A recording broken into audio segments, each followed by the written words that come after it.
Audio Jungle. Assalamualaikum warahmatullahi wabarakatuh. Kami dari kelompok 7 mata kuliah perkembangan peserta didik IKIP Budi Utomo kelas B tahun 2020. Kami beranggotakan Dedi Riwayanto, Desi Dwi Arfiani, dan Denny Erian. Pada kesempatan kali ini, kami akan menjelaskan tentang karakteristik perkembangan kognitif dan bahasa masa remaja, serta implikasinya pada pendidikan. Untuk mempersingkat waktu, kami akan langsung menjelaskan tentang perkembangan kognitif. Perkembangan kognitif adalah suatu tahapan perubahan kemampuan mental. Contohnya seperti belajar, mengingat, menalar, berpikir, dan juga berbahasa. Pada perkembangan kognitif masa remaja, remaja sudah mulai memikirkan apa yang akan terjadi nantinya ketika kita akan melakukan sesuatu. Mereka sudah bisa memikirkan dampak apa yang akan terjadi pada suatu hal yang mereka lakukan. Perkembangan kognitif akan mempengaruhi remaja karena remaja sudah bisa menunjukkan tingkat kesadaran yang tinggi. Mereka sudah beranggapan bahwa apapun yang dilakukan pasti akan mendapatkan penilaian dari orang lain. Mereka akan merasa lebih banyak yang mengawasi mereka. Salah satu tokoh yang meneliti tentang perkembangan kognitif dan mengemukakan tahapan-tahapan tentang perkembangan kognitif adalah Jean Piaget. Piaget mengemukakan bahwa pada masa remaja terjadi kematangan kognitif, yang berarti interaksi dari struktur otak yang telah sempurna dan lingkungan sosial yang semakin luas untuk eksperimentasi. Nah, hal ini memungkinkan remaja untuk berpikiran abstrak. Piaget juga menyebut tahap perkembangan kognitif ini sebagai tahap operasi formal. Dalam pandangan Piaget, remaja secara aktif membangun dunia kognitif mereka, di mana informasi yang didapatkan tidak langsung diterima begitu saja ke dalam skema kognitif mereka. Remaja sudah mampu membedakan antara hal-hal atau ide-ide yang lebih penting dibandingkan ide lainnya. Selain itu, remaja juga bisa mengembangkan ide-ide itu. Seorang remaja tidak saja mengorganisasikan apa yang dialami dan diamati, tetapi remaja mampu mengolah cara berpikir mereka sehingga memunculkan suatu ide yang baru. Berikutnya, karakteristik perkembangan kognitif remaja. Yang pertama, dapat berpikir logis. Remaja dapat berpikir logis tentang berbagai gagasan yang abstrak, sistematis, ilmiah dalam memecahkan permasalahan daripada berpikir konkret. Berikutnya, remaja juga mampu menggunakan logika untuk menyelesaikan suatu permasalahan. Berikutnya, remaja juga sudah memikirkan tentang masa depan. Selain itu, remaja juga memiliki pemikiran yang semakin luas, bisa meliputi aspek agama, keadilan, moralitas, identitas, dan lain sebagainya. Berikutnya, faktor-faktor yang mempengaruhi perkembangan kognitif. Menurut Sugiono, ada beberapa faktor yang mempengaruhi perkembangan kognitif, yaitu yang pertama, faktor hereditas atau keturunan. Taraf intelijensi seorang anak sudah ditentukan sejak anak tersebut dilahirkan, sehingga faktor keturunan akan mempengaruhi perkembangan kognitif anak. Yang kedua adalah faktor lingkungan. Perkembangan anak sangat ditentukan oleh faktor lingkungan di mana tempat ia tinggal ataupun dibesarkan. Berikutnya adalah kematangan. Setiap organ tubuh manusia, baik fisik maupun psikis, dapat dikatakan telah matang jika telah mencapai kesanggupan menjalankan fungsinya masing-masing. Berikutnya adalah faktor minat dan bakat. Minat mengarahkan perbuatan pada suatu tujuan, sedangkan bakat diartikan sebagai kemampuan bawaan, sebagai potensi yang masih perlu dikembangkan dan dilatih agar dapat terwujud. Faktor yang terakhir adalah kebebasan. Kebebasan di sini dapat diartikan dengan kebebasan manusia untuk berpikir.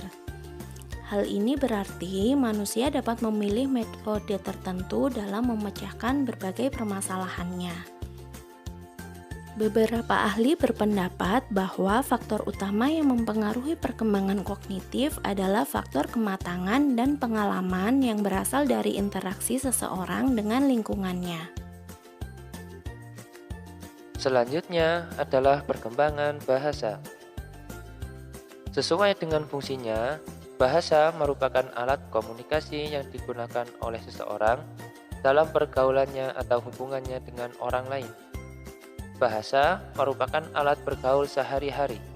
Oleh karena itu, penggunaan bahasa ini menjadi efektif sejak seorang individu memerlukan berkomunikasi dengan orang lain.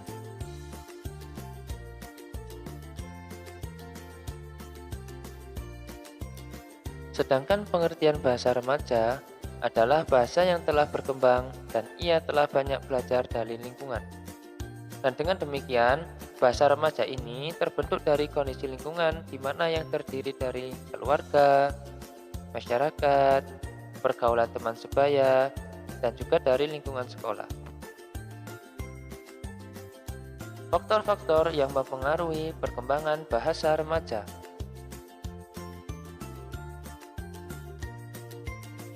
Faktor yang pertama yaitu umur anak.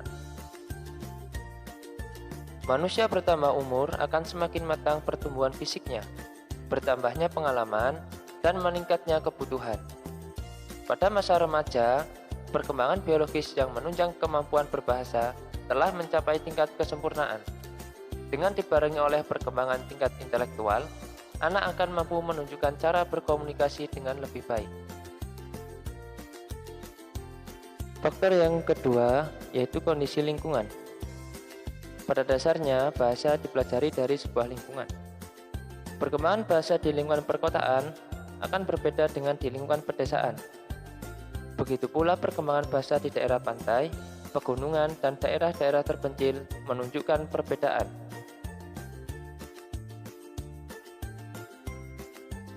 Faktor yang ketiga yaitu kecerdasan anak. Kecerdasan seorang anak sangat berpengaruh sekali dalam proses perkembangan bahasa. Kemampuan menyusun kalimat dengan baik dan memahami atau menangkap maksud suatu pernyataan fisik lain amat dipengaruhi oleh kerja pikir atau kecerdasan seorang anak. Faktor yang keempat yaitu status sosial ekonomi keluarga. Rangsangan untuk dapat ditiru oleh anak-anak dari keluarga yang berstatus sosial tinggi berbeda dengan keluarga yang berstatus sosial rendah.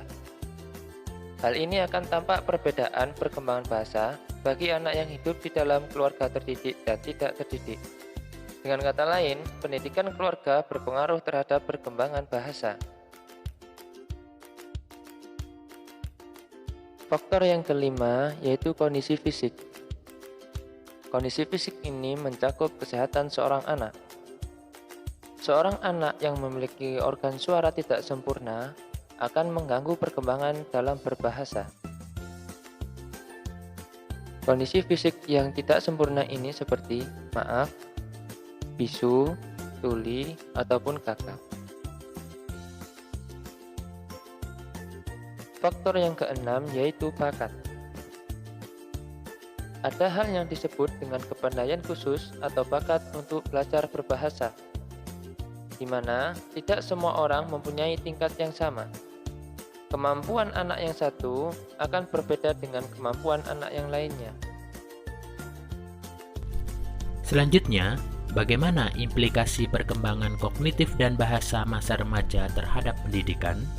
Yang pertama, bahwa kemampuan berpikir berpengaruh terhadap kemampuan berbahasa, begitu juga sebaliknya. Sehingga kemampuan berbahasa dan kemampuan berpikir ini saling mempengaruhi satu sama lain. Seseorang yang rendah kemampuan berpikirnya akan mengalami kesulitan dalam menyusun kalimat yang baik, logis, dan sistematis, sehingga berakibat sulitnya berkomunikasi. Ketidaktepatan menangkap arti bahasa akan berakibat ketidaktepatan dan kekaburan persepsi yang diperolehnya, sehingga hasil proses berpikir menjadi tidak tepat benar. Yang kedua, lingkungan dapat memberikan kesempatan bagi anak untuk belajar dan berlatih mengembangkan kemampuan bahasa. ini perlu dikembangkan secara maksimal, baik dalam lingkungan keluarga maupun masyarakat. Agar kemampuan berbahasa masyarakat dapat berkembang secara optimal, sejak dini anak perlu diperkenalkan dengan lingkungan yang memiliki kemampuan berbahasa yang variatif. Situasi yang menunjang perkembangan bahasa perlu diciptakan dan dikembangkan oleh para guru di sekolah untuk membantu perkembangan bahasa pada masa remaja. Oke, baiklah, dari seluruh rangkaian pembahasan yang telah disampaikan sebelumnya tadi, bahwa kita bisa menarik suatu kesimpulan terkait perkembangan kognitif dan bahasa masa remaja, yaitu dengan pemahaman pada karakteristik perkembangan peserta didik, pengajar dan orang tua dapat mengetahui sebatas apa perkembangan yang dimiliki anak didiknya sesuai dengan usia mereka masing-masing, sehingga pengajar dan orang tua dapat menerapkan ilmu yang sesuai dengan kemampuan kognitif masing-masing anak didik. Di samping itu, bahasa juga memegang peran penting dalam kehidupan bermasyarakat. Bahasa merupakan alat komunikasi bagi manusia. Tanpa bahasa, seseorang tidak dapat menyampaikan sesuatu kepada orang lain. Kemampuan berbahasa dan kemampuan berpikir ini saling mempengaruhi satu sama lain. Begitu juga sebaliknya. Masyarakat juga perlu memberikan dukungan yang bersifat kondisi psikologis dan sosiokultural bagi perkembangan remaja. Diharapkan kepada peserta didik dan pengajar maupun orang tua agar dapat ikut berpartisipasi dalam memahami tentang perkembangan kognitif dan peran serta pemerintah, masyarakat, pengajar, orang tua juga perlu untuk mengawasi perkembangan kognitif dan bahasa setiap anak dan peserta didik sesuai karakteristik perkembangan masing-masing. Demikian pembahasan kami dari kelompok 7, semoga bisa dimengerti, dipahami, dan bermanfaat dalam kehidupan sehari-hari. Kami atas nama kelompok 7, saya Dedi Riwayanto, dan dua rekan saya, Mbak Desi Dwi Arfiani dan Mas Denny Erian, mengucapkan terima kasih. Mohon maaf bila ada kekurangan, kesalahan, dan kami akhiri. Wassalamualaikum warahmatullahi wabarakatuh.